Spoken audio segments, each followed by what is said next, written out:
Si parlem en termes individuals, jo no tinc res a dir sobre el que faci la Nora amb la seva vida i amb la seva llibertat. I, per tant, si és una opció personal, escolta, cadascú viu la transcendència espiritual com creu, cadascú adopta el tipus de transcendència espiritual que creu i mentre respecti els drets dels altres, em sembla que és evident que cal respectar els seus.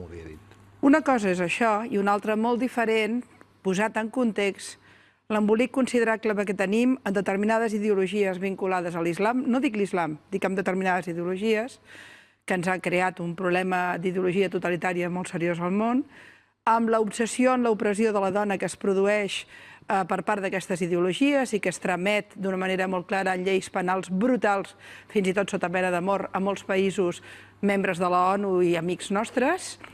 I a més, també té una tercera derivada, que és el tema de l'àmbit del món empresarial.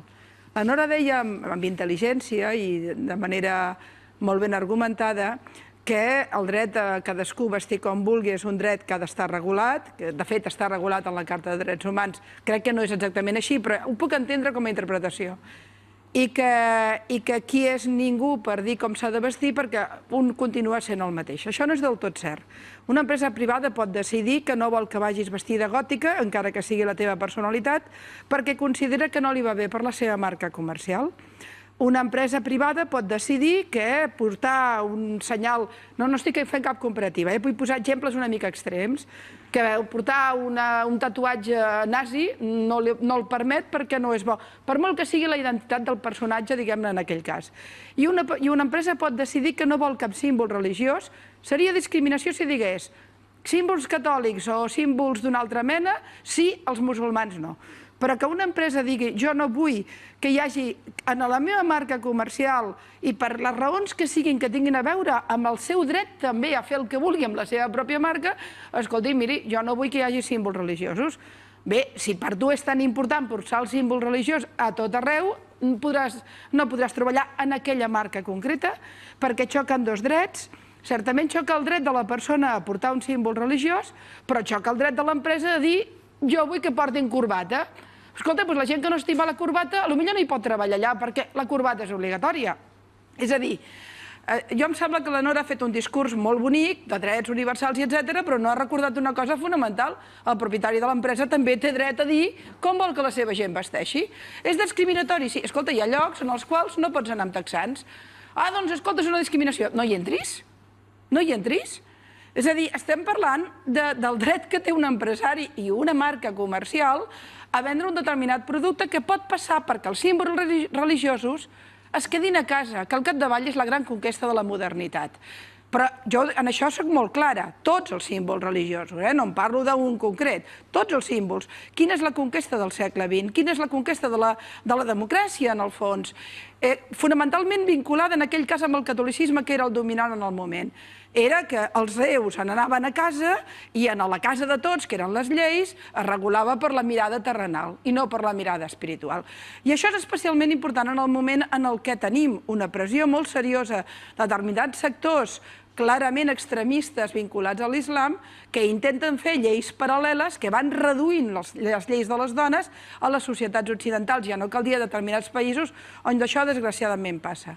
Clar, el que tu dius està molt bé quan parlem de llibertats individuals, però jo acabo d'escriure un article per demà sobre la notícia que s'ha fet un Consell de Dones a l'Aràbia Saudita on els 13 membres són homes i no ens han ensenyat una punyetera foto, país en el qual si ensenyes un dit et poden condenar a mort.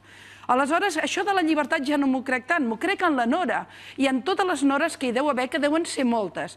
Dones lliures que prenen una decisió sobre la religió i sobre els seus símbols religiosos. Jo aquí no tinc res a dir. Al contrari, si pateixen discriminació per la seva llibertat, jo els estaré al seu costat, perquè té a veure amb la llibertat individual. Ara, no es pot negar que l'islam té un problema seriós amb la dona, o en tot cas aquells que interpreten de manera radical l'islam, un problema molt seriós amb la llibertat de la dona, un problema de misogínia considerable i d'intolerància, i que això ens porta molts maldecaps. I com que conec... Acabo amb això, perdó, I com que conec el tema també, segur que no tant com la Nora, però també amb una mica de precisió, sé perfectament fins a quin punt, a moltes llars, el vel no és de cap manera una opció de llibertat, sinó una opció d'imposició. I aquí hauria de tenir jo la Nora al costat meu, perquè quan el vel és una imposició també s'estan retallant drets fonamentals. Nora. A mi m'agradaria respondre't, primer de tot, gràcies a persones com tu tenim unes altes taxes d'islamofòbia a Barcelona i arreu d'Europa. Això és mentida i no t'ho permeto. No, això no t'ho permeto. No t'ho permeto perquè estàs fent. No t'ho permeto. No t'ho permeto. Has vingut aquí preparada per fer... No t'ho permeto. Això és una calúmnia. Això és una calúmnia i això és dret penal. Si tu em fas una calúmnia, et poso una denúncia. Ves en compte, la islamofòbia és molt seriosa. I la islamofòbia la culpa la tenen les bèsties. A Barcelona no, de cap manera, que ho permeto. No ho permeto. No ho permeto. l'Ajuntament de Barcelona portant a terme un plan contra la islamofòbia. Retira-ho o no, perquè no continuo. Retira-ho. La islamofòbia és molt greu. I jo defensaré sempre, sempre les dones i els homes musulmans que viuen en llibertat. I lluitaré sempre contra la ideologia totalitària que els oprimeix. I aquests són els islamofobs, els que odien tant l'islam que oprimeixen la seva gent. Jo estic a favor de totes les dones musulmanes que lluiten per la llibertat. De totes. Per tant, no tornis a parlar d'islamofòbia. Per què no t'ho permeto? Perquè estem parlant de codi penal. De codi penal, és una calúmnia. I no te l'accepto. Pilar, sisplau. Oh, sisplau, ella. Perdona, Pilar, sisplau. Pots continuar, sisplau, Nora? Reprenc el que estava dient. Ah, sí? Sí, totalment, absolutament. No retires res del que has dit? Doncs tindràs una denúncia penal. Tu acuses la Pilar d'islamòfoba? No, he dit que gràcies a persones com elles... Digue'm una sola frase meva en un sol article, en un sol llibre on jo vagi contra l'islam. Et recordo la frase que acabes de dir, de que el vel és una imposició. Sí, a molts països. A molts països. Aràbia Saudita, Qatar, Emirats, Malàsia. M'estàs dient que el vel no és una imposició en una pila de països islàmics? No comparis els poders institucionals amb la religió. Però com pots mentir d'aquesta manera?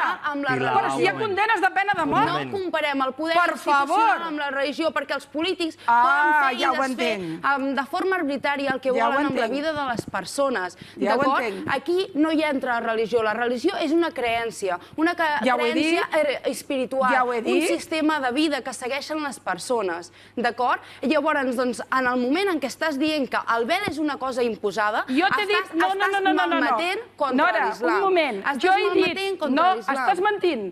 Jo t'he dit dues coses. Si el vel és una opció personal, em tens a favor.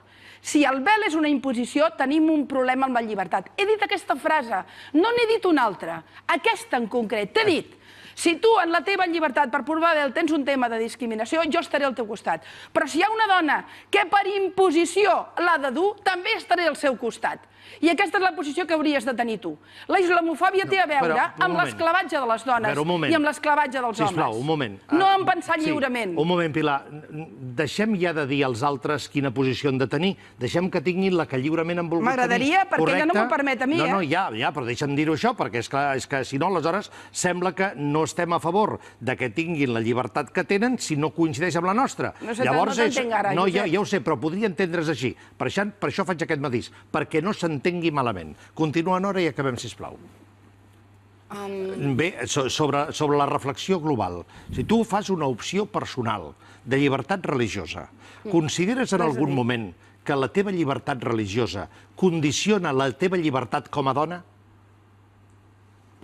L'ha condicionat en algunes ocasions. L'ha condicionat en el moment en què no em puc expressar lliurement,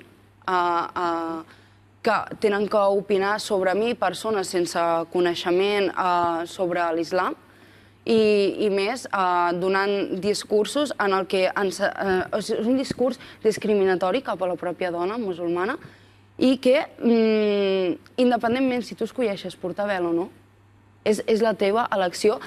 Jo també aquí, Pilar, et dono la raó de les teves últimes paraules. Les primeres. De que jo també lluitaria si una dona no volgués posar vel i li imposessin, però no estàvem parlant en cap moment d'això, sinó estàvem parlant de dones musulmanes que les han fet fora de la seva feina per voler portar el vel. I que aquí, independentment de que una empresa adopti una normativa o una altra, no es poden vulnerar les lleis que ja estan establertes. No tens raó amb això. I els drets humans és una llei que no es pot sobrepassar. És una llei orgànica no es pot sobrepassar. Mira, hem arribat a un punt, em sembla, Nora, em sembla que hem arribat a un punt en el qual hi ha un territori comú en el que ens podem entendre. Jo, si més no, ho agrairia.